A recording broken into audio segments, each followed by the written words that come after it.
The man was just about to bribe the dean, when the driver suddenly slammed on the brakes. Turns out it was a puppy blocking the road. He couldn't bear to leave the puppy there, so he suggested someone else take it home to raise. But everyone in the car was afraid of their wives, and no one dared to take it home, so he ended up bringing the puppy back himself. In fact, he was also afraid of his wife. His wife told him he must send the dog away, so he could only put up a sign in their store that read free adoption. When someone actually came to adopt it, he did everything he could to stop them. That night his wife told the man to immediately send the dog away. The man finally couldn't hold it in anymore. All these years he had always cared for everyone's feelings, and went along with everything, but now he wanted to keep a dog, and they were trying every way to stop him. "I like this dog, and none of you better stop me. Let me officially introduce you. This kid's name is Batoon." The man's strong attitude finally allowed Batoon to stay. One day the man went to work, and Batoon quietly slipped out of the house following him. Every day the man had to take a cable car across the river to get to work. Batoon followed him all the way to the station.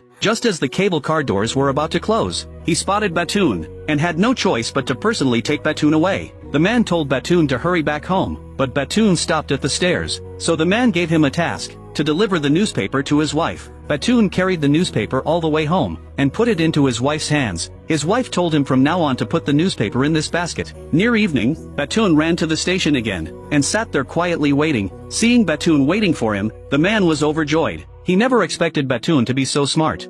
From that day on, Barton accompanied the professor to work every day. He would also wait for him to come out of the station after get off work, until one day he had to go on a business trip for a few days. But Batoon didn't want the man to leave. He chased him to the station, but still couldn't stop the man from leaving. That day while the man was on the boat, he died of a sudden heart attack. Batoon didn't know what had happened, so he once again came to the platform, waiting for his owner to appear again. But even when the staff locked the doors, he never saw his owner. Even though it was pouring rain outside, he still stayed at that old spot. Not long after, the son planned to take the mother to New, so they sent Batoon to the daughter's house. One day he slipped out quietly, and ran to the familiar platform. The newsstand owner, seeing the pitiful Batoon, gave him a newspaper so he could complete his task. That night he slept in the old house. From then on, Batoon repeated this life at the station every day. The station was renovated. More and more tourists came, until one day, the master's wife returned here again. The wife suddenly saw Batoon was still here, but Batoon was already old. He was no longer as energetic as before. Batoon led them back to the old house, and they were shocked by what they saw.